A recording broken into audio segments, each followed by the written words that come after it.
kita mulai saja ya, Dek ya.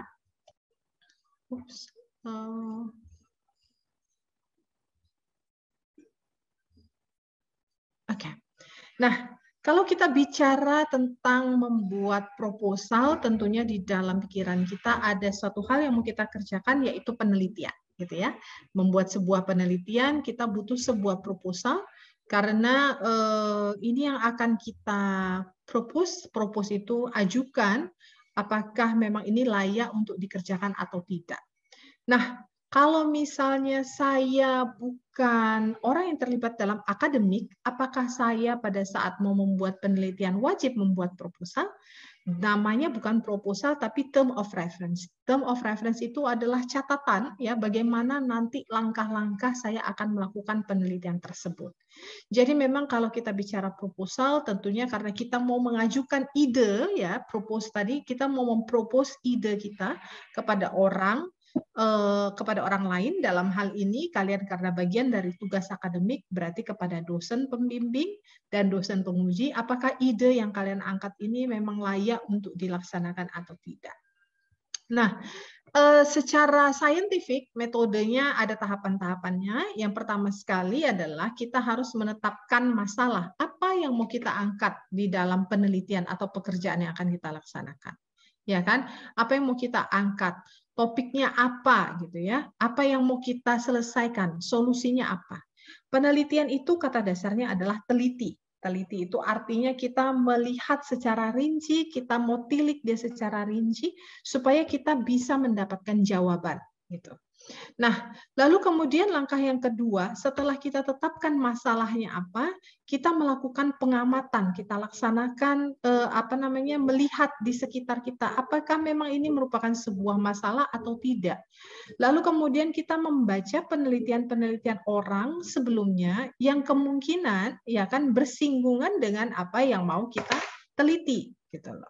Itu yang kita lakukan. Setelah kita dapatkan hal tersebut, baru kita rumuskan hipotesa.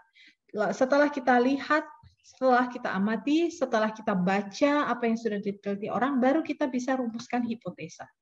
Jadi kalau misalnya saya mau meneliti tentang kasus kecacingan pada anak SD akibat tidak menggunakan alas kaki, itu mungkin muncul dalam pikiran saya harus membuktikan dulu gitu loh. Buah pikir saya ini tadi, apakah memang ada justifikasinya, alasannya secara teori yang saya dapatkan dari mungkin mengamati atau observasi. Saya lihat, oh ya, banyak anak-anak yang tidak menggunakan alas kaki mungkin di satu desa tertentu. Atau kemudian kalau misalnya tidak melakukan observasi, saya membaca hasil penelitian orang yang mirip dengan topik saya tadi. Apakah selama ini orang sudah melihat bahwa memang ada hubungan antara tidak menggunakan alas kaki dengan kejadian kecacingan tadi. Nah, kalau misalnya memang ada, baru saya rumuskan hipotesa. Hipotesa saya ini boleh sejalan dengan apa yang sudah pernah dipaparkan secara teori ataupun penelitian orang lain, tetapi kalau kita merasa bahwa hal itu tidak berlaku lagi pada zaman saya melakukan penelitian, maka hipotesa saya boleh berbeda dengan itu. Ya, nah baru kemudian setelah saya rumuskan hipotesa untuk membuktikan apakah jawaban sementara saya atau hipotesa ini benar atau tidak, saya lakukanlah pengumpulan data. Ya, saya lakukan kalau misalnya dia percobaannya bentuknya eksperimental, saya laksanakan eksperimennya. Kalau misalnya dia dalam bentuk observasi, saya amati. Setelah saya dapatkan datanya, baru saya analisa, baru bisa keluar kesimpulan. Kalau kita lihat dari poin 1 sampai 7, yang merupakan bagian daripada proposal itu hanya bagian 1 sampai 3, tahapan 1 sampai 3. Nah, menetapkan masalah dan pertanyaan penelitian ini dituliskan di dalam bab 1 biasanya dari sebuah proposal. Melakukan pengamatan, observasi, penelitian, atau justifikasi terhadap apa yang mau kita lakukan, kita buat di dalam bab 2 dari proposal. Setelah itu kita bagian akhir dari bab 2 itu adalah hipotesa penelitian. Ya. Sedangkan tahapan dalam melakukan percobaan eksperimental, bagaimana cara mengumpulkan datanya, bagaimana merumuskan atau menganalisis hasilnya, itu kita tuliskan di dalam bab 3 dari sebuah proposal. Ya.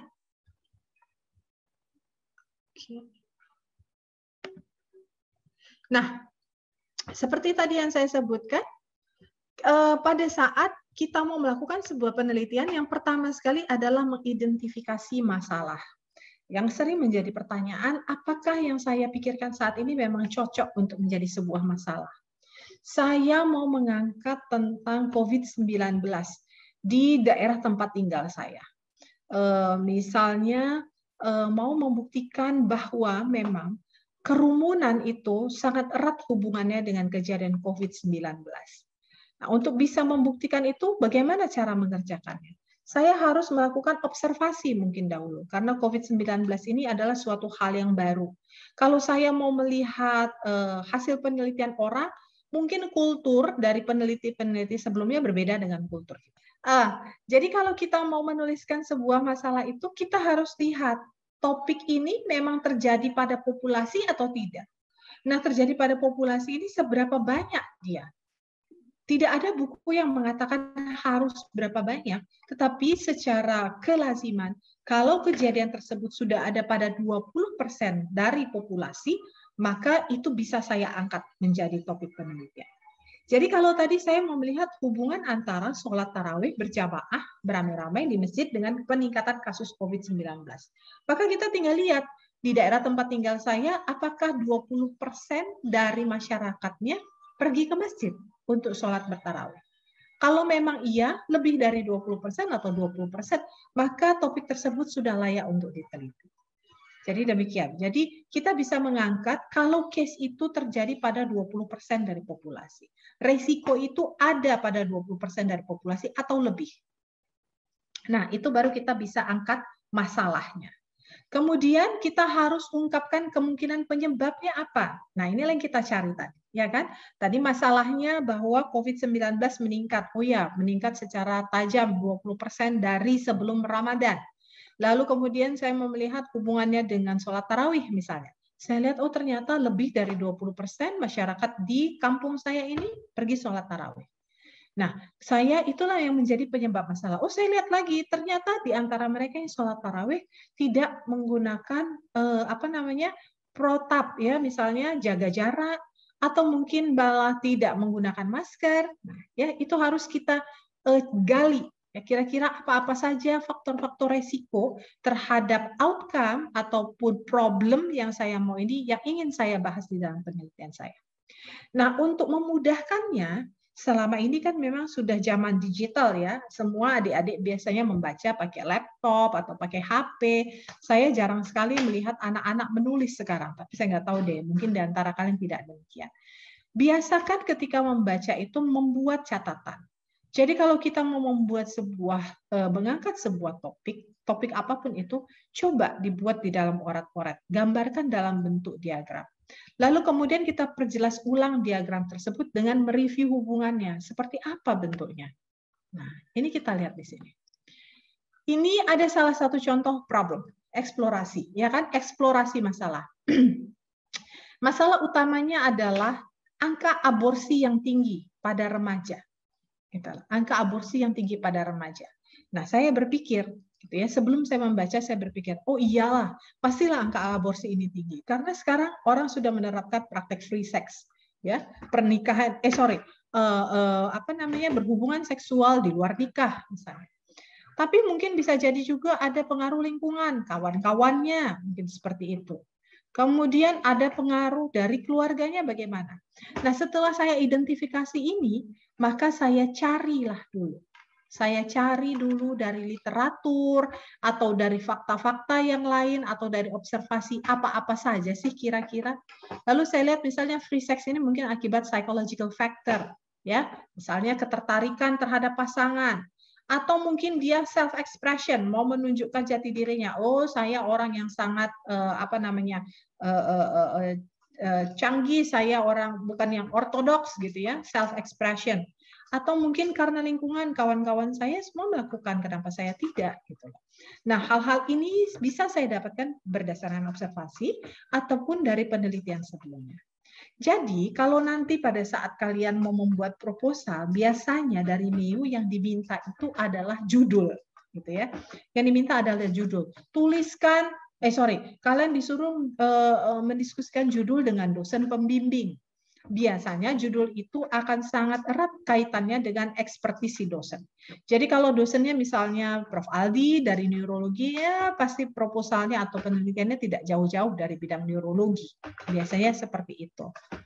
Nah, karena demikian kalian tidak bisa artinya in advance sebelumnya membaca kira-kira nanti saya mau meneliti apa ya, karena belum ketahuan siapa dosen pembimbingnya.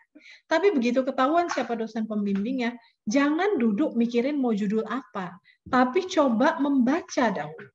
Jadi memang kalau kita lihat urutannya di dalam proposal itu, hasil bacaan kita itu tertuang di dalam bab 2, di dalam tinjauan pustaka. Tapi sebenarnya itu harus dilakukan sebelum kita merumuskan judul penelitian atau tujuan penelitian. Gitu loh. Jadi kita nggak bisa misalnya duduk-duduk ngobrol-ngobrol, oh ya udahlah, aku dapat dengan Prof. Dharma ini pasti tentang endokrin lah DM. Apa ya DM? Nggak bisa seperti itu sebetulnya. Kalian baca sekarang ini apa ya yang menarik tentang DM yang mau diangkat. Nggak lagi mungkin bicara tentang faktor risiko DM, karena udah bertahun-tahun orang bicaranya itu aja. Mungkin saya mau melihat apa-apa saja indikator pada DM yang membuat dia lebih prone atau lebih cenderung mengakibatkan COVID derajat berat, misalnya demikian. Ya kan? Jadi kalian baca-baca dulu, baru kalian bisa muncul masalah penelitian tadi. Nah, buatlah bagan seperti ini. Buatlah bagan seperti ini sehingga memudahkan kalian dalam merumuskan masalah. Bagan ini sebenarnya nanti juga akan membantu kalian dalam membuat bab 2-nya, kan gitu. Jadi sudah kalian punya dulu koleksi tulisan-tulisan orang, koleksi teori-teori, ya kan? Baru kemudian nanti itu kalian tuangkan di dalam bab 2. Nah, bagan ini nanti akan muncul di bagian akhir dari bab 2 dalam bentuk kerangka teori namanya. Jadi bab 1 adalah latar belakang, bab 2 adalah tinjauan pustaka, di bagian akhir dari tinjauan pustaka itu adalah bagan. Yang mana bagan itu ketika dilihat, seandainya saya tidak membaca bab 2, dengan hanya melihat bagannya, saya sudah tahu hal-hal apa saja yang dituliskan di dalam bab 2 tersebut. Nah, terkait dengan ini, saya akan membahas tentang bab 2 dulu, bukan bab 1. Nah, di dalam bab 2 itu tentunya, kalau kita lihat bagian ini, tentunya yang kita tuliskan hanya hal-hal yang berkaitan dengan penelitian saya. Yang tidak perlu, ya tidak usah. Misalnya kalau kita pakai topik yang contoh di depan ini, high abortion rate, misalnya angka aborsi yang tinggi pada golongan remaja. Tidak perlu kalian menjelaskan apa itu remaja, bagaimana pengelompokan remaja, misalnya. Apa itu aborsi, bagaimana jenis-jenis aborsi itu bagaimana, apakah ada yang spontan, apa itu. Enggak perlu, karena bukan itu topiknya. Topiknya orientasinya adalah ini. Ya kan, ketiga faktor ini dan hubungannya dengan aborsi. Maka cukup ini sajalah yang dituliskan di dalam bab 2. Jadi kalau misalnya tadi saya bicara tentang kecacingan pada anak yang tidak menggunakan alas kaki, lalu kalian jelaskan macam-macam soil transmitted helmin helmin transmitted disease gitu kan, nggak perlu gitu. Karena kita bukan mau bicara tentang cacingnya, tapi yang mau kita bicarakan adalah bagaimana patogenesisnya dari dia tidak menggunakan alas kaki sehingga dia menjadi kecacingan. Nah, walaupun saya bilang di sini tidak perlu, bukan berarti ya kan, itu nanti akan ada juga sih dosen yang minta, aduh kalian tulislah dulu etiologinya, epidemiologinya, faktor risiko seperti pada saat tutorial sesi kedua, kan ada tuh ya, semua harus dituliskan. Gitu ya. Ada juga nanti beberapa yang minta seperti itu. Kalau misalnya diminta oleh dosen pembimbing ataupun dosen penguji, ya buat saja. Jangan pula nanti kalian berkeras di dalam ruang ujian. Kata Dokter Putri nggak perlu, nggak diluluskan pula kalian nanti. Ya, tapi yang sebenar-benarnya itu memang tidak perlu dibuat karena tidak berkaitan dengan apa yang kita tahu. Oke. Nah, kalau kita lihat cara membuat proposal itu secara proses seperti ini, ya. Jadi kita muncul dulu dengan idenya, apa problem yang mau saya angkat. Baru kemudian setelah ada problem itu saya tuliskan rumusan masalah atau research question, ya kan? Rumusan masalahnya apa? Jadi di sini saya bercerita dulu, bercerita latar belakang. baru saya rumuskan masalahnya, baru kemudian saya tuangkan tujuan penelitian saya mau ngapain. Selalunya tujuan penelitian itu pasti mau memecahkan masalah yang tadi sudah kita rumuskan. Nggak mungkin rumusan masalahnya A, tujuan penelitiannya B. Itu nggak mungkin. Ya. Baru kemudian kita buatlah hipotesanya. Apa hipotesanya? Hipotesa biasa terbagi dua deh. Ada namanya hipotesa penelitian, ada namanya hipotesa statistik. Nah, kalau kalian ingat dulu waktu di semester 1 belajar statistik itu ada H0, ya kan? Tidak terdapat hubungan atau tidak terdapat perbedaan. Kemudian ada H alternatif, terdapat hubungan atau terdapat perbedaan. Itu disebut dengan hipotesa statistik. Kalau hipotesa penelitian, bunyinya sama, tapi dengan hipotesa alternatif. Jadi bunyi hipotesa alternatif di dalam hipotesa statistik itulah hipotesa penelitian. Dan itulah yang harus dituliskan di proposal. Di bagian mana dari proposal? Di bagian 2 setelah kerangka teori, kerangka konsep, masuk hipotesa. Ya, nanti kalian bisa melihat di buku panduan masing-masing. Nah, kemudian kalau kita bicara tujuan penelitian itu bisa ada dua. Ada yang sifatnya deskripsi, ya kan? Memang kita hanya mendeskripsikan saja. Lalu kemudian ada yang membutuhkan uji statistik. Yang membutuhkan uji statistik tentunya tujuan penelitiannya bersifat analitik. Nah, kalau untuk level S1 seperti kalian, ya kan, anak-anak sarjana S1 ke atas, maka secara kompetensi kalian harus mampu melakukan analisis dan mengambil interpretasi. Itu yang dituntut dari SKDI. Nah, oleh karena itu, maka penelitian kalian semua wajib punya uji statistik. Karena dengan uji statistik itu, kalian bisa mengambil kesimpulan, melakukan analyze, lalu mengambil kesimpulan. Oleh karena itu, tujuan penelitian kalian wajib mempunyai tujuan yang sifatnya analitik. Ya. Setelah selesai bab 2, maka bab 3 di sinilah kita tuliskan research design, desainnya apa, bagaimana tekniknya, siapa populasinya, siapa sampelnya, bagaimana cara mengambil sampel, menghitung besar sampel. Kemudian kita bicara variabel, datanya data primer kah atau data sekunder, bagaimana cara mengambil datanya, baru kemudian bagaimana cara menganalisis datanya. Itu semua terletak di dalam bab 3. Baru di sini setelah selesai bab 3, ujian proposal. Siap ujian proposal, baru nanti mengumpulkan data.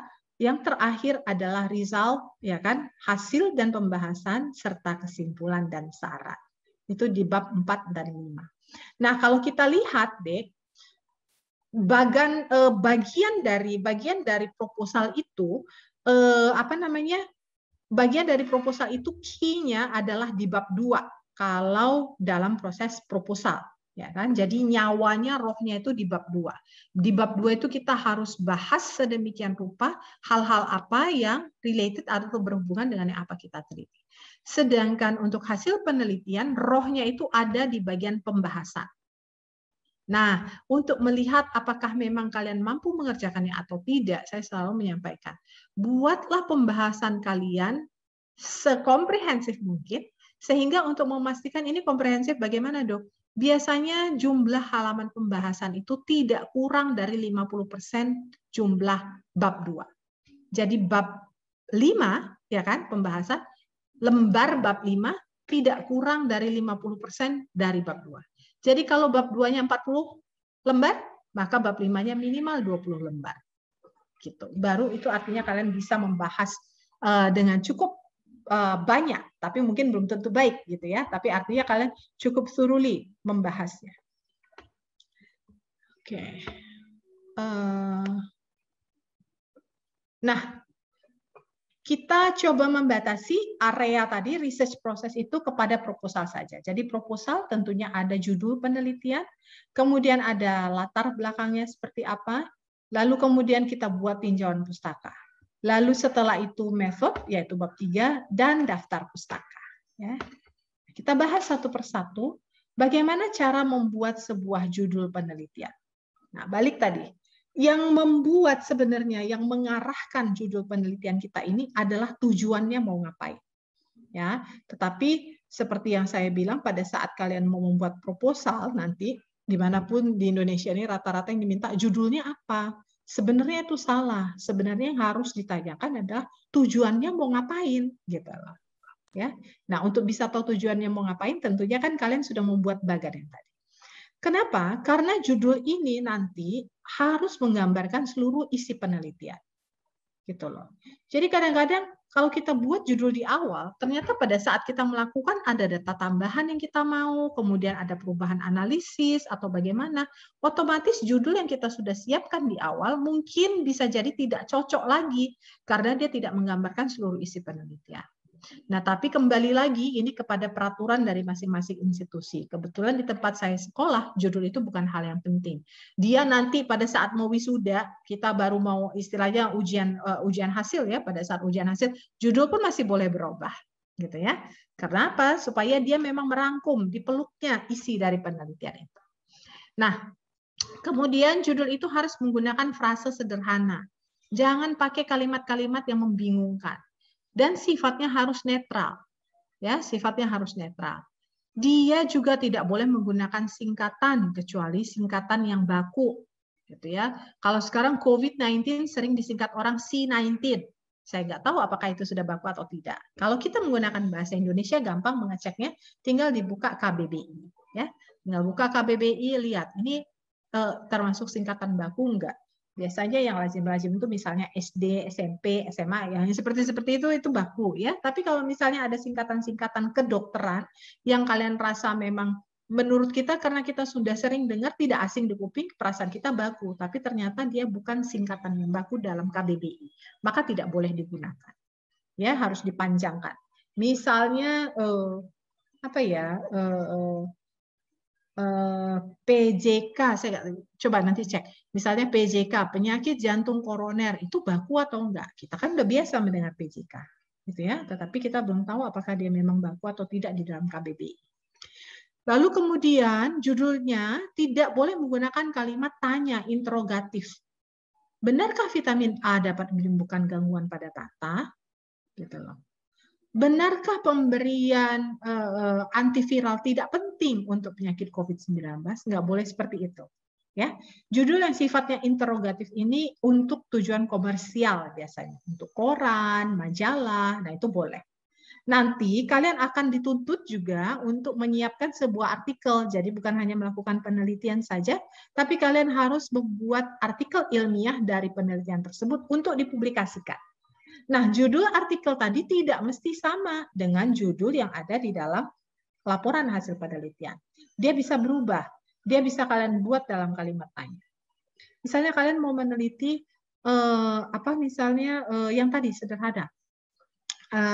Aborsi yang tinggi pada remaja, misalnya gitu ya, faktor-faktor yang mempengaruhi tingkat aborsi pada remaja. Lalu kalian mau membuat artikel penelitiannya. Lalu kalian tulis di situ. Aborsi remaja, tanda tanya, hari gini, misalnya seperti gitu ya, itu boleh untuk tujuan yang komersial sifatnya. Jadi kalimat tanya, judul dalam kalimat tanya hanya boleh untuk tulisan di luar tulisan akademik. Kemudian judul itu tidak boleh memberikan kesan penelitian telah selesai. Misalnya gini, pelayanan puskesmas yang cepat dapat mengurangi angka kematian COVID-19. Seakan-akan sudah kita buktikan bahwa memang pelayanan puskesmas ini mengurangi kematian COVID-19. Itu juga tidak boleh di dalam judul. Nah, banyak institusi, ya, institusi pendidikan menginginkan ada nama, ada tempat dan waktu di judul penelitian. Jadi misalnya faktor yang mempengaruhi kematian COVID-19 di Rumah Sakit Adam Malik, Medan, 2021. Nah, gitu. Ada yang minta seperti itu. Tapi balik lagi nanti ke panduan masing-masing. Kalau tidak ada di panduan, nggak wajib membuat seperti itu. Kenapa? Karena tempat, lokasi, dan waktu, toh nanti akan dituliskan di dalam bab 3 atau di bagian metode penelitian dari proposal.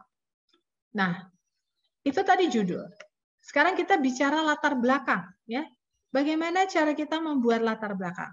Latar belakang itu kita pertama sekali pikirkan asal masalah dari mana. Tadi saya katakan untuk bisa mengangkat sebuah masalah harus ada sumbernya. Nggak bisa misalnya kita duduk di bawah pohon tiba-tiba muncul masalah. Nggak seperti itu, ya. Kita harus baca. Yang pertama sekali, masalah itu paling baik jika kita dapatkan dari perpustakaan. Ada literatur, ada bahan baca yang menceritakan tentang hal tersebut. Ya. Kemudian yang berikutnya dari bahan diskusi, terutama diskusi ilmiah. Gitu. Ada perbedaan pendapat antara pakar. Saya mau coba lihat. Kira-kira jawabannya mana? Ngikut pakar A kah atau ngikut pakar B? Ya kan? Yang ini yang sering biasa dalam keseharian. Nah, kalau keseharian ini kan berarti berdasarkan observasi. Tadi yang saya bilang.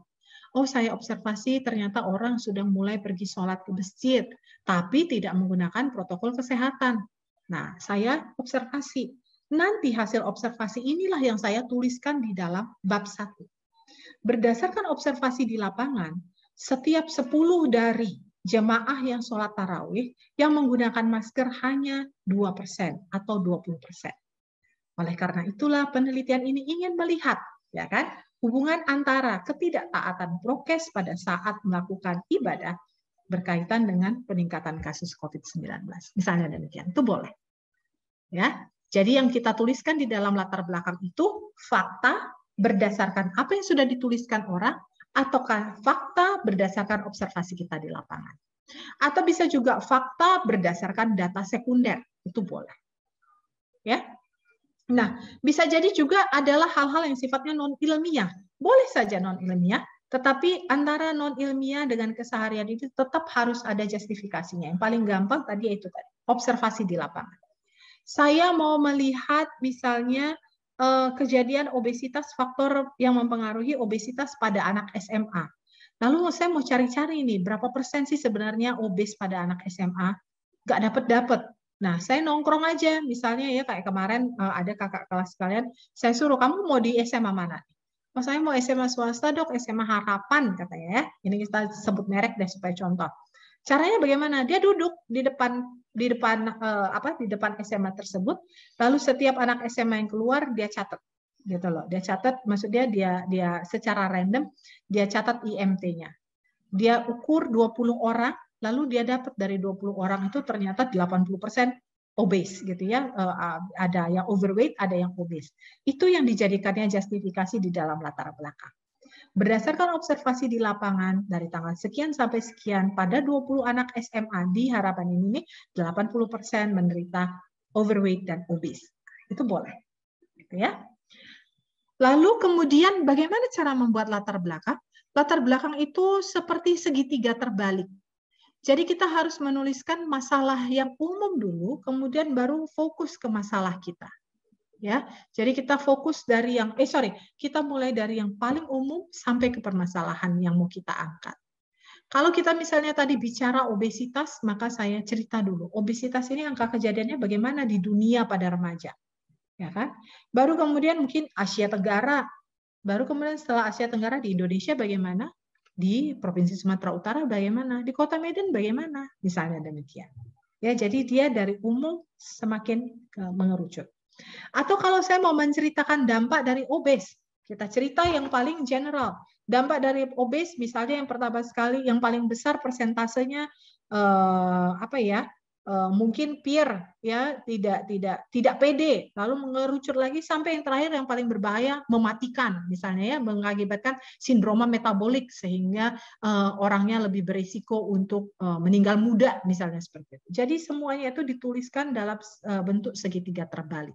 Mulai dari permasalahan yang kalau kita mau bicara tentang dampak negatifnya, kita bicara dari dampak negatif yang paling sederhana sampai yang paling menakutkan, misalnya demikian. Kemudian pada saat kita menuliskan itu harus ada bukti yang koheren. Kita harus menyajikan apa yang kita sudah tahu. Sudah tahu itu tentunya karena ada bukti koherennya. Kita sudah baca. Kita sudah lakukan observasi. Jadi tidak bisa menuliskan perasaan. Ya. Perasaan kalian di dalam bab 1 itu tidak boleh kalian tuliskan. Oke, untuk anak-anak level program studi S1 dan S2 tidak ada personal opini ya di dalam baik proposal maupun hasil penelitian. Tidak boleh ada personal opini. Jadi tetap segala sesuatunya itu ada justifikasinya atau ada referensinya. Setelah kita paparkan, tadi ya pertama sekali saya paparkan masalahnya, lalu apa yang kita sudah tahu, lalu kita sajikan apa yang kita belum tahu. Ya, baik secara tersurat maupun secara tersirat, sehingga yang kita tidak tahu inilah yang mau saya teliti. Atau misalnya orang sudah melihat faktor A, B, C, D untuk obesitas pada remaja, tetapi orang belum melihat variabel faktor misalnya G, H, I, J, misalnya seperti itu. Maka penelitian ini mau menelaah faktor tersebut. Itulah yang menjadi penutup dari latar belakang kita. Penutup dari latar belakang tentunya adalah rumusan masalah. Kan gitu ya? Setelah saya katakan bahwa tadi faktor G, H, I, J belum diteliti orang, maka rumusan masalah saya adalah berdasarkan apa yang dipaparkan pada latar belakang di atas, begitu bunyinya. Maka penelitian ini bermaksud merumuskan masalah melihat hubungan antara faktor G, H, I, J dengan obesitas pada remaja. Contohnya demikian. Nah, rumusan masalah ini ada dua bentuknya. Dia bisa dalam bentuk pernyataan, ya kan, atau dalam bentuk pertanyaan. Kalau dia dalam bentuk pernyataan, dia sifatnya interrogatif, spesifik, dan tajam. Kalau dia pertanyaan, dia bentuknya khas. Jangan bermakna ganda ataupun kompleks, ya. Jadi jangan buat kalimat-kalimat yang panjang. Kalau di dalam subjudul rumusan masalah, kalau kita tulis rumusan masalah, biasanya dia harus dalam, bukan biasanya, dia harus dalam bentuk pernyataan. Karena ini kita sudah rumuskan. Tapi kalau dia dalam bentuk pertanyaan penelitian, maka judulnya bukan rumusan masalah, melainkan pertanyaan penelitian. Jadi kalau tadi bab 1, ya kan, 1-1 latar belakang, 1-2 rumusan masalah, atau 1-2 pertanyaan penelitian. Pilih salah satu. Kalau saya tidak salah, panduan di FKUSU itu rumusan masalah. Maka kalimat di bawahnya harus dalam bentuk pernyataan, bukan dalam bentuk kalimat pertanyaan. Paham ya? Jadi kalimat yang dituliskan di dalam rumusan masalah itu adalah deklarasi ulang. Itu tadi saya bilang. Deklarasi ulang dari masalah yang sedang kita sajikan. Apa yang tadi saya sudah tuliskan di dalam latar belakang, saya declare ulang kembali. Saya tekankan kembali di rumusan masalah. Jadi seakan-akan mengulang kembali paragraf terakhir dari latar belakang. Oke. Nah, kalau kita lihat ya, jenis-jenis studi seperti apa sih yang bisa saya lakukan, Dok? Ya kan, rumusan masalah apa yang bisa saya lakukan? Kalau untuk mahasiswa S1, ya ini ada dua pilihan. Yang pertama adalah studi yang sifatnya original. Original itu memang sesuatu yang baru sayalah yang melakukan penelitian. Ya kan, belum ada orang lain. Ini biasanya pada anak level S1 tidak tercapai. Apakah boleh melakukan studi original? Silakan saja, nggak menjadi masalah. Tetapi 100% ya, hampir di setiap institusi level S1, 100% itu melakukan studi yang sifatnya replikasi. Artinya apa? Studi yang sudah pernah dilakukan orang, kita ulangi. Misalnya kalau tadi saya mau melihat faktor yang mempengaruhi tingginya angka aborsi pada remaja. Kalau teman saya, misalnya senior saya bikinnya di Tarutung, oh saya mau bikin lah misalnya di Tanah Karo gitu loh. Jadi saya rubah settingnya atau saya ganti populasinya. Kalau tadi remaja, sekarang saya mau spesifik anak SMA atau mau spesifik lebih muda lagi kayaknya sekarang anak SMP karena mudahnya akses terhadap film porno misalnya demikian. Atau saya mau nambah variabel. Tadi ada 3 variabel. Saya udah pernah lihat orang melihat 3 variabel ini. Saya tambah deh. Yang 3 ini saya ulang, tapi nanti saya tambah 1 variabel lagi. Silakan. Ya. Jadi memang biasanya anak-anak pada level S1 sifatnya replikatif. Apa bahayanya? Karena dia sifatnya replikatif dan segala sesuatu sekarang itu bisa kita akses secara online, maka chance untuk melakukan copy, cut and paste atau plagiarism sangat tinggi. Nah, itu harus hati-hati deh. Mungkin pada saat ujian kalau dosennya jeli bisa kedapatan, ya. Tapi bisa jadi tertangkap itu pada saat kalian mempublikasikan hasil penelitian. Karena publikasi yang diminta ya berdasarkan peraturan Kemenristek Dikti, kalian wajib mempublikasikan di jurnal yang bersifat online. Ketika dia bersifat online, maka everybody can read, ya kan? Semua orang bisa baca, semua orang bisa cek. Kalau kita naas, maka akan sangat mudah mendapatkan orang-orang yang hanya mengcopy, cut and paste atau plagiat. Apa sanksinya? Sanksi yang dikeluarkan oleh Kemenristek Dikti di dalam peraturan adalah dicopot gelarnya. Ya, dicopot gelarnya. Kalau terbukti memang dia seorang plagiat. Oke.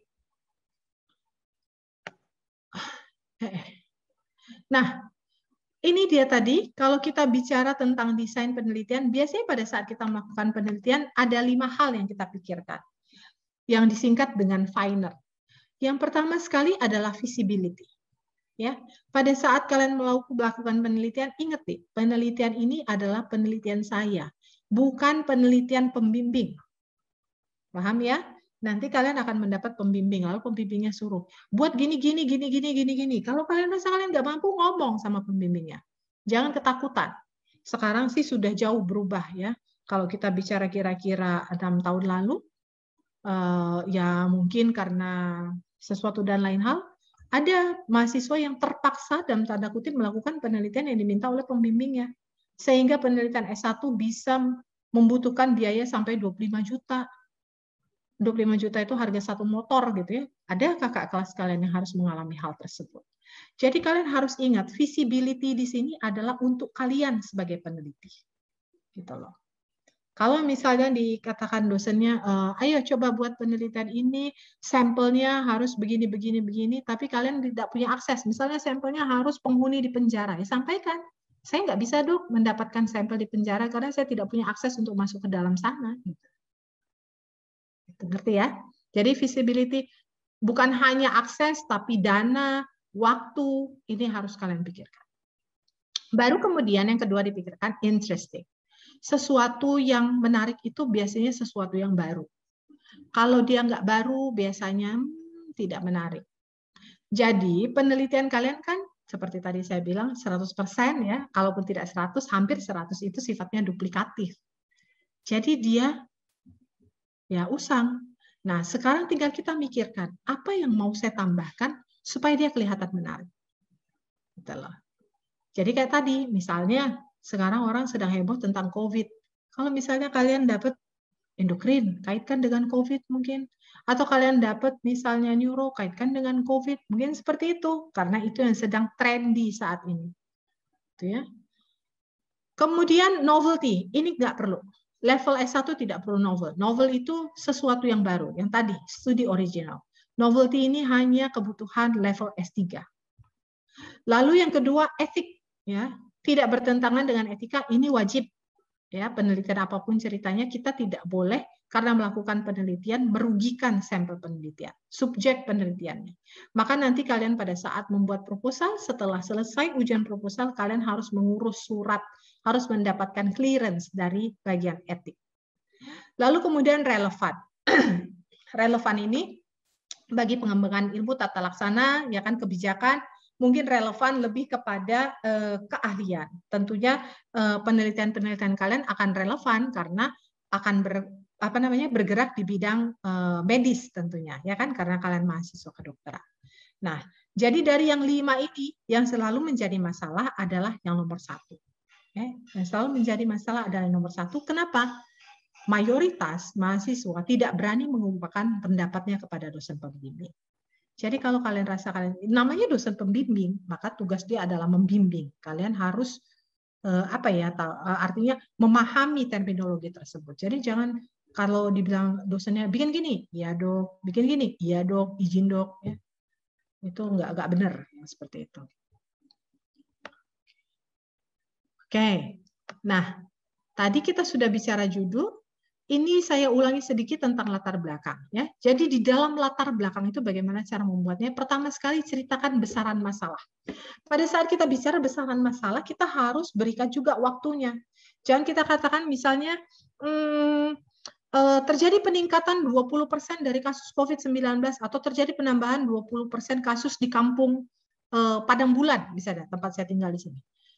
pada tahun, misalnya pada September 2020, ya udah nggak relevan lagi lah, ya kan? Bulan puasa itu kan sekarang, nggak September 2020. Nah, jadi pada saat kita memaparkan masalah itu, kalau semakin up to date waktunya, maka semakin baik. Sebutkan tempatnya, sebutkan siapa subjeknya, gitu ya, secara detail. Baru kemudian setelah itu, ya. Oke, baru setelah itu kita tuliskan kira-kira apa pemecahan masalahnya dan alternatif yang dipilih. Inilah dia tadi. Pemecahan masalah ini mungkin kita dapatkan dari referensi-referensi yang ada sebelumnya. Baru alternatif inilah yang menjadi tujuan dari penelitian yang akan kita angkat. Ya. Jadi di dalam latar belakang itu hendaknya kita seakan-akan dengan penelitian ini bisa menjawab keingintahuan orang. Ya kan? Atau kita bisa dengan hasil penelitian ini mengumpulkan argumentasi, gitu loh. Atau yang paling akhir adalah merumuskan prioritas apa yang harus dilakukan. Inilah dia tadi hal-hal yang harus dikuasai secara kompetensi oleh mahasiswa S1. Nah, setelah kita rumuskan masalah, maka yang berikutnya kita tuliskan adalah tujuan penelitian. Tujuan penelitian itu ada dua, ya, ada dua. Kayaknya ini slide saya terbalik, mungkin yang ini dulu nih, sebentar. Oke, tujuan itu ibarat tonggak. Kalau orang Muslim, tujuan itu adalah kiblat, ya, dia yang menentukan arah kemana kita sholat. Tujuan itu adalah kiblat yang menentukan apa dan bagaimana kita melakukan penelitian tadi. Jadi dia harus jelas, harus terukur. Gitu ya, harus jelas dan harus terukur. Dia harus dalam kalimat yang ringkas dan kalimat aktif. Jadi biasanya dimulai dengan seperti ini. Untuk mengetahui ini. Atau untuk menganalisis perbedaan antara ini dengan ini. Ya, ada kata kerjanya. Mengetahui, menganalisis, ya kan? Jadi dia kata kerja ini, mengetahui dan menganalisis ini adalah sesuatu yang bisa diukur. Kalau misalnya kita bilang untuk memahami, itu nggak bisa diukur. Ya, susah kita mengukurnya. Nah, tujuan itu terdiri dari dua, yaitu tujuan umum dan tujuan khusus. Tujuan umum itu aspeknya lebih luas, ya. Secara general kita sebutkan. Ingin memahami peran dari peran dari protokol kesehatan dalam menanggulangi atau dalam memutus mata rantai COVID-19. Tujuan umumnya. Tujuan khususnya harus jelas, tajam, ya kan? Baru kita bilang situ. Menganalisis jumlah, ya kan? Menganalisis jumlah jemaah yang menggunakan masker pada saat tarawih, misalnya. Pada malam-malam ganjil, misalnya. Jadi udah jelas. Orang yang bacanya udah tahu, oh berarti tiap malam ganjil dia akan ke masjid, dia akan catat berapa yang pakai masker, berapa yang tidak pakai masker. Gitu. Itu bunyi tujuan khususnya lebih detail ya biasanya. Nah, baru kemudian ini contohnya ya. Nah, ini contoh membuat kalimat untuk tujuan. Jadi gini, mengevaluasi, menentukan, menguji, menginvestigasi, ini bisa kalimat-kalimat ini kalian pakai. Ya, jadi untuk menjelaskan, untuk membandingkan. Jadi ini adalah kalimat-kalimat yang bisa terukur. Jangan mencantumkan objektif yang sifatnya akademik. Untuk mempelajari, enggak. Jangan gunakan kata-kata ini. Ya. Tujuannya harus praktis dan teknis. Menjelaskan keadaan ini, memperbaiki, memvalidasi, jadi udah jelas. Jangan menggunakan kalimat yang seperti ini. Mempelajari, memahami, itu nggak bisa dibuat menjadi tujuan khusus. Ya. Jadi dia tidak terukur. Nah, tujuan penelitian ini, tadi saya katakan ada yang sifatnya deskriptif, naik tingkatannya, bersifat korelasional atau melihat hubungan, naik lagi, melihat kausalitas. Anak level S1 sampai sini cukup, melihat hubungan. Tapi kalau mau melihat sampai kausalitas, juga boleh. Jadi kalau kalian sudah belajar desain penelitian, kausalitas ini desainnya cohort. Ya, korelasional desainnya cross-sectional atau case control. Paham ya? Nah, Setelah saya punya hipotesa penelitian, setelah saya punya tujuan penelitian, tentunya saya sudah tahu hipotesanya apa. Hipotesa itu akan berpedoman pada tujuan penelitian. Dia yang menjadi panduan mengarahkan kepada hasil. Artinya apa? Kalau hipotesa saya pilih tidak ada hubungan, maka nanti hasilnya kita lihat. Memang tidak ada hubungan atau enggak. Kalau hipotesa saya mengatakan A lebih tinggi dari B, nanti di hasilnya saya lihat apakah memang betul A lebih tinggi dari B. Yang sering menjadi masalah dalam hipotesa ini apa? Orang suka takut. Aduh gimana ya dok, kalau nanti hipotesanya gini rupanya jadinya lain. Hipotesa saya bilang alternatif, terdapat perbedaan. Rupanya nanti nggak ada perbedaan dok. Salahlah penelitian saya. Enggak, ya, nggak ada yang salah. Penelitian itu tidak harus selalu bermakna, tidak harus selalu signifikan. Penelitian yang baik itu adalah jika penelitinya mampu menjelaskan kenapa dia bermakna, atau mampu menjelaskan kenapa dia tidak bermakna. Jadi kalau misalnya nggak bermakna, ya nggak usah puyeng. Ya udahlah, memang itu hasilnya. Tapi tinggal menjelaskan, cari referensi kenapa dia tidak bermakna. Ya kan? Jadi dia biasanya hipotesa ini menggunakan metode deduksi. Jadi deduksi itu diuraikan. Ada teori, saya uraikan dari teori itu. Ya, bukan induksi. Induksi itu saya mengumpulkan cerita gitu loh, membuat kesimpulan. Tapi kalau hipotesa itu ada teori-teori yang saya baca, fakta ilmiah saya uraikan. Hipotesa ini wajib dibuat sebelum penelitian dilakukan. Jadi jangan seperti tadi karena khawatir ya udahlah nggak usah dibuat hipotesanya atau nanti hipotesanya kita rubah aja kalau disesuaikan dengan hasilnya. Nggak boleh seperti itu, ya. Jadi hipotesa kita buat di awal, apapun hasilnya no problem. Cocok dengan hipotesa, no problem. Tidak cocok, no problem juga. Baru kemudian, nah, hipotesa ini seperti kita ketahui adalah pernyataan atau jawaban sementara, ya kan? Kembali yang saya bilang, peneliti tidak diharuskan membuktikan hipotesa, tapi yang paling penting adalah mengumpulkan data yang bisa menjelaskan kenapa dia demikian. Ya, syarat hipotesa itu dia harus dalam bentuk kalimat deklaratif, jadi pernyataan, jelas dan sederhana, ya, tidak berupa paragraf. Tentunya hipotesa berdasarkan landasan teori yang kuat. Hipotesa ada dua, hipotesa satu arah, hipotesa dua arah. Kalau landasan teori kita kuat, maka biasanya hipotesa yang kita pilih adalah satu arah. Kita confirm, kalau A naik, B pasti naik. Atau kalau A naik, B turun. Tapi kalau dua arah, kita nggak yakin, ragu-ragu. Kita hanya bilang, ayo udahlah, pokoknya A sama B berhubungan. Kita nggak mau tahu hubungannya kayak mana, naik, turun, naik, nggak mau tahu.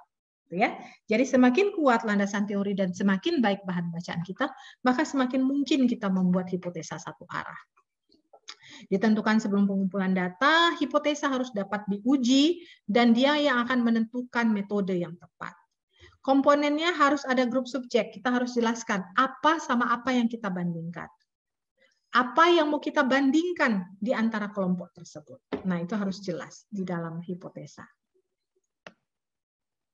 Ini contohnya. Ya. Contoh tujuan umum, tujuan khusus, pertanyaan penelitiannya, dan hipotesa. Jadi gini, biasanya pertanyaan penelitiannya di bagian atas ya, karena dia di bagian akhir dari bab 1. Pertanyaan penelitiannya, apakah grup kasus lebih sering terpapar dibandingkan dengan grup kontrol? Apakah orang yang menderita COVID ternyata lebih banyak tidak menggunakan masker dibandingkan dengan orang yang tidak menderita COVID? Nah, tujuan umumnya untuk menemukan hubungan antara penggunaan masker dengan kejadian. Tujuan khususnya membandingkan proporsi mereka yang menggunakan masker pada kelompok yang menderita COVID dengan kelompok yang tidak menderita COVID. Hipotesanya saya katakan bahwa penggunaan masker pada penderita COVID lebih rendah dibandingkan pada orang yang tidak menderita COVID. Paham ya, Dek ya? Jadi begitu cara membuatnya. Nah, setelah saya buat tujuan penelitian, dan saya sudah tahu hipotesanya apa, bagian akhir dari bab 1 itu adalah manfaat. Ya, manfaat penelitian itu kita tidak boleh melakukan penelitian yang nggak ada manfaatnya, walaupun penelitian duplikatif sekalipun. Penelitian kalian walaupun dia duplikatif, walaupun hanya berganti sampel, tetap ada manfaatnya. Bagaimana cara menuliskan manfaat? Ingat 3 kata kunci. Apa yang bisa dimanfaatkan, siapa yang bisa memanfaatkannya, dan untuk apa. Nah, kalau misalnya tadi kita bicara COVID tadi, apa yang bisa dimanfaatkan? Hasil dari penelitian, ya kan? Hasil dari penelitian ini akan menjadi referensi oleh Dinas Pendidikan, Dinas Kesehatan dalam memprioritaskan promosi kesehatan, terutama penggunaan masker pada penduduk bla bla bla bla bla. Nah, gitu loh. Jadi harus tahu apa yang bisa diambil dari penelitian ini, siapa yang menggunakannya, dan dia gunakan untuk apa. Itulah manfaat penelitian. Komponen tersebut, ketiga kata kunci itu harus ada di dalam kalimat manfaat penelitian. Oke, selesai manfaat penelitian. Nah, manfaat penelitian ini ada 2. Ada quick yielding, ada non-quick yielding. Jadi manfaat yang cepat bisa kita dapatkan, atau kemudian ada manfaat jangka panjang. Manfaat yang cepat tadi, kalau saya dapatkan hasil penelitian, maka ini bisa menjadi referensi Dinas Kesehatan untuk melakukan program promosi kesehatan yang lebih giat. Jangka panjangnya apa? Memutus mata rantai penularan COVID-19. Jadi ada 2 teknik membuat manfaat. Bisa dimulai dengan memaparkan yang paling cepat bisa didapatkan dari penelitian tersebut. Lalu yang kedua, manfaat jangka panjang. Jadi ada manfaat jangka pendek, ada manfaat jangka panjang. Ya. Baru, nah, selesai bab 1 sampai di manfaat penelitian. Bab 2 tadi saya sudah bahas apa yang harus dituliskan di dalam bab 2. Bab 3 adalah metode penelitian. Jadi bab 3 itu saya punya dari penelitian terdahulu, dari observasi, dari keingintahuan, maka muncul pertanyaan penelitian tadi. Pertanyaan penelitian ini dari sini maka keluarlah tujuan penelitian. Setelah saya punya pertanyaan penelitian, baru saya bisa tentukan apa metodenya, siapa populasi dan sampelnya, bagaimana cara mengambil datanya, alat atau instrumennya, tekniknya seperti apa, dan analisanya seperti apa.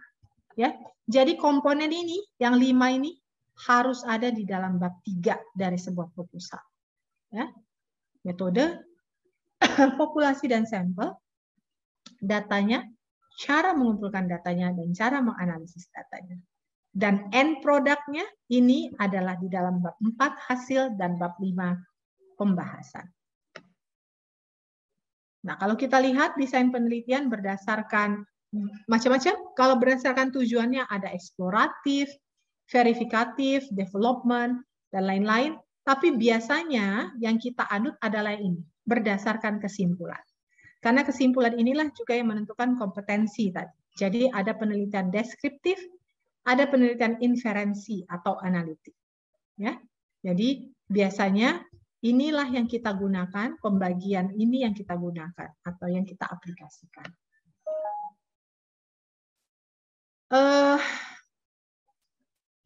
Ini dia tadi ya, deskriptif ataupun inferensi, analitik. Deskriptif itu ada desain potong lintang, analitik itu ada case control, dan ada cohort.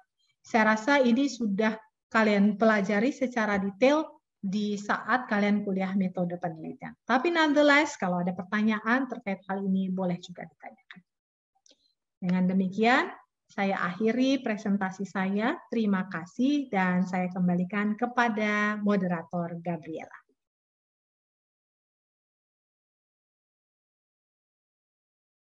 Sekarang kita sudah bersama narasumber kita, yaitu Abang Dan Naufalandita Versti, Sarjana Kedokteran.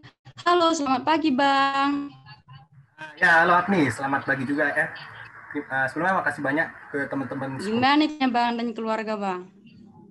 Baik, alhamdulillah baik. Alhamdulillah baik ya, Bang. Syukur ya, Bang, semua masih dalam keadaan sehat walafiat, walaupun kita masih dalam kondisi pandemi yang masih berlanjut ini nih, Bang. Oke, Bang, bicara soal kesibukan nih, Bang. Kira-kira apa aja nih, Bang, kesibukan yang Abang lakukan akhir-akhir ini, Bang? Sebenarnya juga nggak gitu banyak, karena kan maksudnya juga sekarang udah lagi online, juga 25% itu online, baru sisa itu offline. Jadi nggak terlalu banyak untuk kesibukannya. Nggak sesibuk pada masa preklinik dulu lah. Oh, jadi tidak terlalu sibuk gitu ya, Bang? Oke, Bang. Nah, mungkin sekarang kita langsung bisa masuk ke materi utama talk show-nya ya, Bang. Oke, Bang. Bicara soal proposal nih, Bang. Di dalam proposal itu kan, Bang, ada istilah analitik, deskriptif, sama eksperimental kan ya, Bang. Mungkin bisa dijelaskan dong terkait 3 hal tersebut agar kakak dan abang STAMP 2018 yang berhadir pada pagi hari ini mungkin lebih semakin tahu dan semakin paham lagi, Bang. Oke, jadi kalau untuk skripsi atau penelitian yang biasanya dibuat oleh mahasiswa itu kan tadi udah dijelaskan sama Dr. Putri, itu ada 3, itu ada penelitian analitik, ada deskriptif, ada eksperimental. Walaupun juga mungkin teman-teman sendiri udah mulai buat satu jenis penelitian lain, mungkin bisa dibilang meta analisis atau psikometri review juga. Nah, kalau misalnya 2 penelitian yang paling bukan itu analitik sama deskriptif, itu sifatnya itu observasional, jadi kita melihat atau memantau apa suatu kondisi atau bahkan menghubungkan atau menyebutkan korelasi antara 2 variabel yang berbeda. Nah, kalau deskriptif mungkin sifatnya itu lebih menggambarkan atau juga mungkin lebih bagaimana kita mendeskripsikan sesuatu atau suatu keadaan. Nah, berbeda kalau eksperimental mungkin juga Abang tidak terlalu banyak bisa berkata kalau mengenai eksperimental karena eksperimental sendiri cukup jarang dilakukan untuk mahasiswa FAUSU, lalu juga mungkin sifatnya yang lebih kompleks daripada penelitian observasional lainnya. Dan mungkin yang terakhir tadi disebutkan juga penelitian meta analisis itu juga bukan murni penelitian, sebenarnya lebih bersifat ke literatur review, tapi sifatnya juga sebagai suatu original research juga sama baiknya manfaatnya yang bisa didapat. Mungkin sekian. Oh, jadi kira-kira kurang lebih seperti yang di Fitri tadi ya, Bang. Oke, Bang. Kalau boleh tahu nih, Bang, Abang kan udah sempro gitu ya kan, Bang. Kira-kira judul proposal yang Abang buat waktu sempro dulu apa nih, Bang? Dan kira-kira metode yang Abang gunakan dalam menyusunnya apa tuh, Bang? Nah, dulu Abang dapat kesempatan dari Rocky Abang itu dapat judul mengenai salah satu faktor risiko dari dysmenorrhea itu indeks massa tubuh yang tinggi atau yang rendah. Jadi korelasi antara abnormalitas IMT dan derajat keparahan dysmenorrhea pada mahasiswa FAUSU. Jadi mungkin judulnya itu simple, apa yang mau dikorelasi juga tidak terlalu banyak. Jadi sifatnya itu analitik, cross-seksional, dan hanya menghubungkan antara 2 variabel berbeda, yaitu IMT dan tingkat keparahan. Tingkat keparahannya sendiri kan kalau kita tahu dysmenorrhea itu ada 2, bisa juga fast, special scale, kalau juga ada satu penelitian lainnya yang fungsi itu juga menilai kualitas hidup dari penelitian sendiri. Jadi untuk penelitian Abang sendiri itu cukup simpel dan cukup sederhana sebagai sebuah penelitian. Oke, mungkin itu deh. Oh, baik, Bang.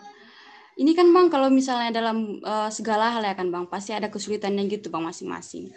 Nah, kalau kesulitan yang Abang alami dulu, Bang, waktu sempro dulu dari awal mulai buat proposalnya, Bang, sampai selesai gitu, Bang. Kira-kira apa aja nih, Bang, kesulitannya? Dan apa aja sih, Bang, cara Abang untuk menghadapi kesulitan tersebut, Bang? Sebenarnya kesulitan utamanya itu udah ada di tujuan Abang sendiri. Tujuannya itu kan menyebutkan korelasi antara indeks massa tubuh. Sementara kita ini kemarin tuh disuruh penelitiannya online.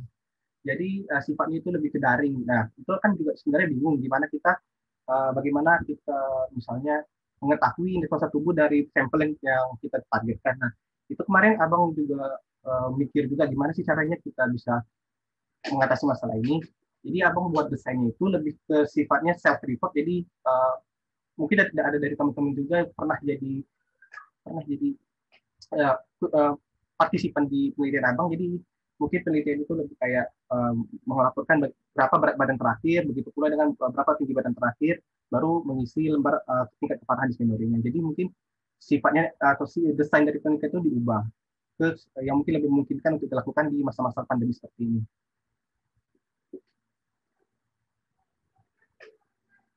Oke, Bang, jadi mungkin diubah gitu ya, Bang? Oke, Ya, Bang. desainnya itu disesuaikan. Jadi kalau jangan kita yang jadi sulit atau yang jadi tidak mungkin kan tidak lakukan gitu kan. Semudah mungkin bagi kita, jadi senyaman mungkin. Oh, oke, Bang. Ini lagi, Bang. Kalau seminar proposal kan, Bang, ada yang namanya dosen pembimbingnya kan, Bang, ataupun yang lebih sering dipanggil dosbing gitu.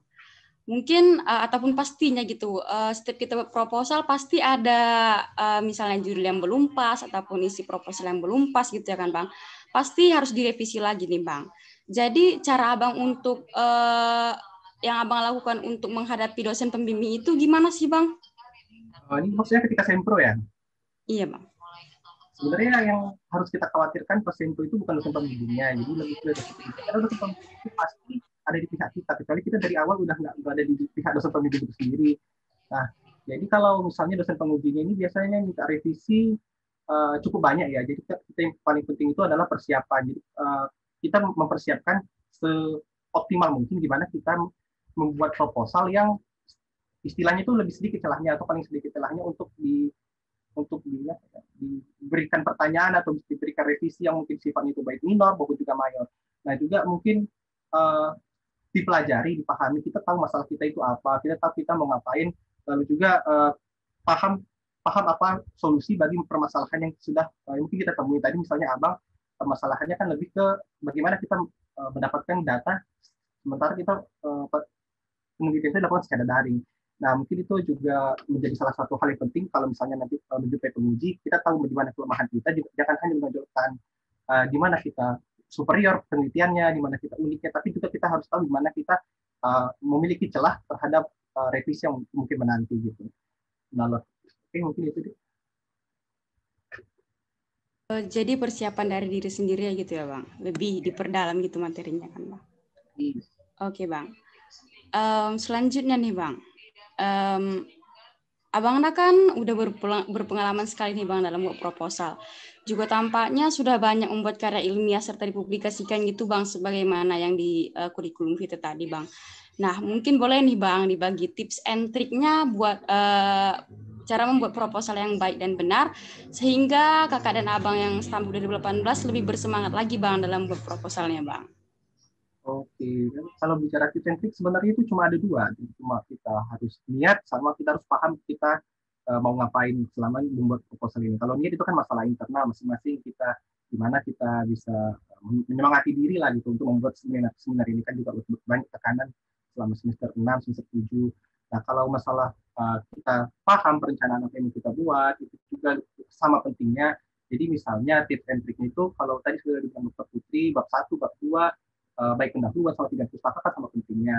Nah, kalau dari abang sendiri, dulu itu pertama dibuat dulu draftnya. Apa yang mau kita buat, apa yang mau kita teliti, masalah apa yang mungkin kita teliti di proposal kita. Nah, jadi abang dulu prioritaskan kita supaya buat grand planning gitu. Misalnya rencananya abang mau teliti tentang patologi apa di sebenarnya primer. Nah, lalu apa yang mau dilihat itu apa? Misalnya salah satu faktor risikonya indeks massa tubuh. Bisa juga nanti mungkin ada penelitian lain lebih ke faktor psikologis. Nah, baru setelah dibuat rencana kasarnya itu, baru kita masuk sebagian ke bab 2-nya. Bab 2-nya itu pun juga tidak kita buat secara itu dulu, karena kalau bab 2 itu sendiri kan sifatnya tinjauan pustaka, jadi banyak yang harus dibuat. Sementara kalau kita nanti selesai bab 2 baru masuk bab 3, itu juga tidak terlalu abang rekomendasikan, karena nanti setelah tahu kita di mana salahnya mungkin di desain penelitiannya, kita ubah lagi bab 2-nya, mungkin bisa aja. Jadi abang lebih saranin itu kita buat bab 3 terlebih dahulu, baru kita masuk ke bab 2. Nah, sementara bab 1 sendiri itu kan lebih bersifat pendahuluan, jadi mungkin setelah dilakukan misalnya validasi kuesioner dulu, baru kita buat bab 1, atau kita revisi lagi bab 1 itu kenapa sih penelitian kita ini penting atau harus dilakukan untuk saat ini gitu. Jadi kita lebih menjustifikasi atau kayak glorifikasi apa sih bisa kita raih dalam penelitian ini. Mungkin itu sih. Oke bang, jadi diawali dengan niat dulu ya bang, inna malah malu bin niat gitu ya kan bang. Oke bang. Nantinya kan bang, setelah penulisan gitu bang, setelah nulis proposal kan bang, pasti nanti proposal yang kita buat itu diseminarkan gitu bang. Jadi gimana tuh kira-kira bang, apa aja bang yang perlu disiapkan sebelum hari H untuk seminar proposal itu kira-kira nih bang? Kalau untuk proposal, ini proposal ya maksudnya ya? Apa yang mau dipersiapkan ya dia? Iya bang, seminarnya bang, seminar proposalnya bang. Kalau untuk seminar proposalnya kita harus siap sama tadi udah yang bilang tentang kelemahan kita di mana gitu. Kita harus tahu kita ini mungkin bisa ditanya di mana, bisa direvisi itu di mana aja. Persiapkan juga di proposal kita biasa itu paling banyak ditanya itu di bab 3, karena bab 3 itu sifatnya lebih ke apa ya? Ke nyawanya dari penelitian kita tadi dibilang Dr. Putri juga. Jadi apa yang mau kita capai di penelitian, apa yang kita tuju di penelitian itu sendiri, itu adanya di bab 3, bukan di bab 2. Jadi sebenarnya cukup salah kalau kita fokus itu di bab 2. Jadi kalau misalnya walaupun bab 2 kita itu lebih dari 50 halaman, bahkan mungkin banyak gitu kan bab 2-nya dibandingkan bab 3, tapi kalau bab 3-nya itu nggak dalam, nggak terlalu deskriptif, terus juga nggak terlalu mencakup apa yang mau kita raih, itu juga nggak terlalu cocok untuk menghadapi seminar proposal. Terus juga siap-siap juga sama mungkin kesalahan-kesalahan kecil, mungkin seperti typo atau juga mungkin parafrase. Jadi karena parafrase ini juga sendiri cukup tinggi ya, jadi plagiat, kalau di tes itu plagiarismenya cukup tinggi. Tadi sudah disebutkan Dr. Putri, kalau di bawah jangan lebih dari 30% dari satu referensi itu untuk sebagai apa bilangnya, daftar pustakanya itu jangan lebih dari 30% dari satu daftar pustaka aja. Terus juga kita juga harus tahu tadi di mana teori dasar dari penelitian kita itu gimana, apa mungkin ada permasalahan yang tambahan, mungkin juga tadi misalnya indeks massa tubuh kan banyak dipengaruhi oleh faktor-faktor lain seperti psikologi, lalu juga mungkin juga faktor lainnya seperti pola makan, aktivitas fisik itu juga banyak harus kita tutupi. Bagaimana mungkin gimana pengaruhnya terhadap penelitian kita yang ada gitu. Mungkin lebih ke persiapan sih intinya gitu. Tapi persiapan bab 3 intinya. Kalau mungkin proposal jangan bab 2 atau bab 1. Oke Bang, jadi lebih memahami materi sama mengurangi apa tadi ya Bang, jangan sampai typo dan plagiarisme gitu ya Bang. Ya. Oke Bang. Ini Bang, masih ada yang mau ditanya lagi nih Bang. Di dalam ruangan atau ketika kita seminar proposal ya kan Bang, pasti ada demam-demam panggung gitulah Bang. Gimana sih Bang caranya mengatasi demam panggung sama cara menghadapi pertanyaan-pertanyaan dari dosen pengujinya sih Bang? Apa ada tips dan triknya gitu Bang? Kalau menghadapi demam panggung itu tidak bahkan sekarang sendiri mungkin udah banyak yang tahu kalau abang kalau ngomong di depan banyak orang itu suaranya juga mungkin stutter gitu kan, atau mungkin lebih ke berdetak-detak gitu kan, nggak jelas ngomongnya mungkin. Jadi hal yang sama juga terjadi kalau pas abang seminar proposal. Intinya itu tenang, kita tahu apa yang mau kita bilang, paham apa yang mau kita jelaskan ke dosen pembimbing, ke dosen penguji, terus percaya sama dosen pembimbing. Kalau dosen pembimbing itu sendiri pasti bantu kita. Jadi kan nanti dosen pembimbing itu malah mungkin jatuhkan kita itu juga, itu dosen pembimbing itu akan sangat membantu kita dalam menghadapi pertanyaan dari dosen penguji. Nah, kalau untuk dosen penguji sendiri, siap-siap pertanyaan yang mungkin sifatnya penting di skripsi kita sendiri, atau juga siapin juga untuk pertanyaan-pertanyaan yang mungkin cenderungnya apa ya, tidak biasa pertanyaannya. Misalnya gimana cara kita mendownload aplikasi, klaim ini menggunakan SPSS ini original atau tidak, itu juga kadang mungkin ditanya, walaupun itu mungkin sebenarnya bukan pertanyaan yang terlalu berhubungan ya dengan skripsinya. Nah, tapi itu juga harus disiap-siapkan. Nah, tapi biasanya kalau dari dosen penguji, itu kalau misalnya tidak ada pertanyaan, beliau akan lebih mengarah ke saran dirinya. Karena misalnya kalau ada penelitian meta-analisis disarankan penelitian itu RCT semua, atau misalnya studi cohort semua. Nah, misalnya juga kan ada teman-teman itu buat penelitian ada berapa sampelnya, misalnya sekitar 90 orang.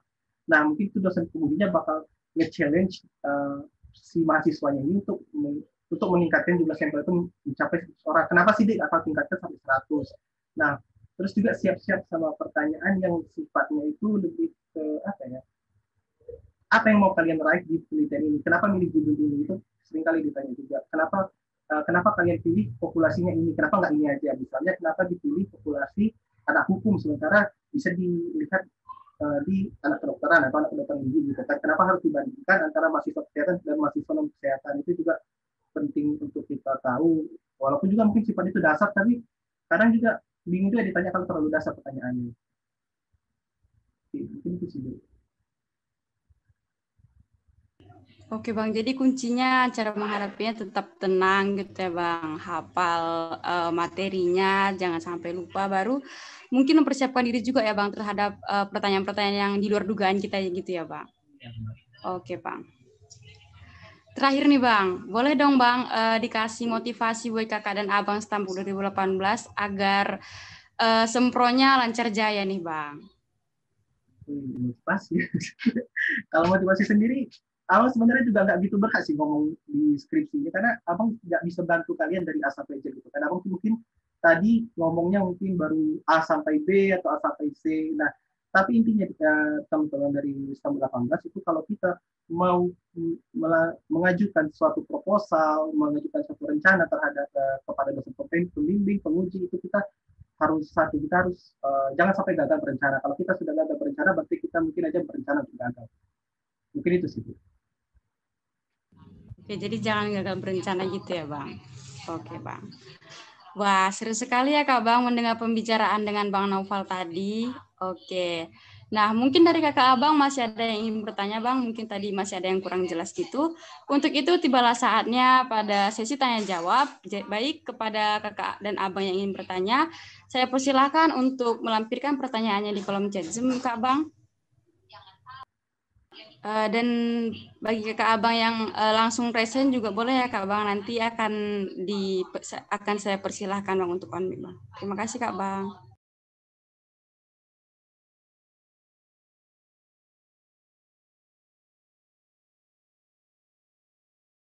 Kepada Kak Aufa mungkin dipersilakan untuk on-mic Kak. Assalamualaikum warahmatullahi wabarakatuh. Selamat siang, Bang izin bertanya. Untuk khusus penelitian Abang tadi kan dia korelasi variabelnya itu ada IMT sama dysmenorrhea. Nah, sedangkan seperti yang Abang bilang tadi, banyak sekali faktor yang dapat menyebabkan dysmenorrhea. Jadi, bagaimana Abang mengontrol variabel-variabel lainnya? Oke, terima kasih banyak Opa pertanyaannya. Jadi untuk variabel lain, misalnya tadi udah Abang bilang kan psikologi, lalu juga ada berbagai faktor lainnya pokoknya. Itu lebih Abang masukkan ke satu kuesioner lain. Jadi Abang udah buat kuesioner, bukan buat sih, lebih ke meminjam atau mengambil kuesioner dari lain. Itu ada faktor lainnya, misalnya kualitas hidup. Jadi dia juga mempertimbangkan bagaimana kemampuan seorang perempuan itu dalam bekerja sehari-hari, lalu juga gimana seorang perempuan itu juga mungkin bekerja, berapa lokasi nyerinya, bagaimana aktivitas fisiknya juga, itu mungkin juga perlu Abang pertimbangkan. Namun gimana pun hal tersebut itu lebih ke variabel yang nggak bisa kita kontrol sebenarnya. Jadi kita lebih fokus aja ke variabel yang mau kita teliti. Tadi kalau Abang IMT dan dysmenorrhea, sementara variabel lain itu lebih bersifat ke subtle atau lebih ke trivial aja gitu. Jangan terlalu dipertimbangkan kalau misalnya dia wajar terjadi atau mungkin tidak bisa alpha control di penelitian alpha gitu. Jadi nggak apa-apa sebenarnya. Karena juga banyak yang nggak bisa kita pantau. Apalagi penelitiannya online. Baik, Bang. Izin satu lagi ya, Bang. Untuk pertanyaan populasi kan tadi sering kali ditanyakan untuk di sempronya. Jadi jika Abang kemarin itu ada ditanya kenapa milih sampelnya mahasiswa kedokteran, itu Abang berikan alasannya apa? Kenapa pilih mahasiswa kedokteran? Karena yang pertama, Abang langsung jujur sebenarnya, karena gampang, karena lebih gampang kita raih, karena itu sampelnya itu teman-teman kita atau di kelas kita. Sementara kalau misalnya sampelnya itu fakultas lain pun, anggaplah misalnya FKG atau hukum, psikologi, itu juga kalau kita mau approach atau pendekatan kepada mahasiswa di situ atau populasi di situ, itu cukup terkendala atau cukup berat. Harus ada channel atau misalnya harus ada kontak kita yang bantu kita ngasih penelitian kita ke sana gitu. Jadi intinya itu gampang. Terus misalnya menyesuaikan juga dengan apa yang kita teliti. Misalnya kalau tentang tingkat pengetahuan terhadap suatu penyakit, itu kan lebih baik kalau misalnya kita teliti itu di mahasiswa kedokteran. Nah, kalau misalnya kita teliti di mahasiswa non kesehatan, itu harus kita bandingkan juga, mungkin misalnya mahasiswa non kesehatan dan mahasiswa kesehatan, atau bahkan mungkin kalau misalnya di mahasiswa non kesehatan itu untuk buat tingkat pengetahuan itu jangan terlalu saintifik atau jangan terlalu merujuk ke bidang keilmuan kita gitu. Jadi jangan jangan terlalu payah kuesionernya, jadi untuk menghindari kesannya nanti asal-asalan gitu mereka. Mungkin itu sih. Baik, terima kasih banyak, Bang. Oke, apa? Terima kasih juga. Baik Bang, izin membacakan pertanyaan dari Bang Ahmad Razi Bang. Izin bertanya nih Bang, kira-kira dalam milih desain penelitian yang mungkin penelitian mirip-mirip di referensi, kita memiliki beberapa desain yang berbeda nih Bang. Kira-kira ada saran nggak Bang untuk meyakinkan diri memilih desain yang mana Bang? Maksud di sini yang mana ya? Desain dari penelitian referensinya ya, atau gimana sih?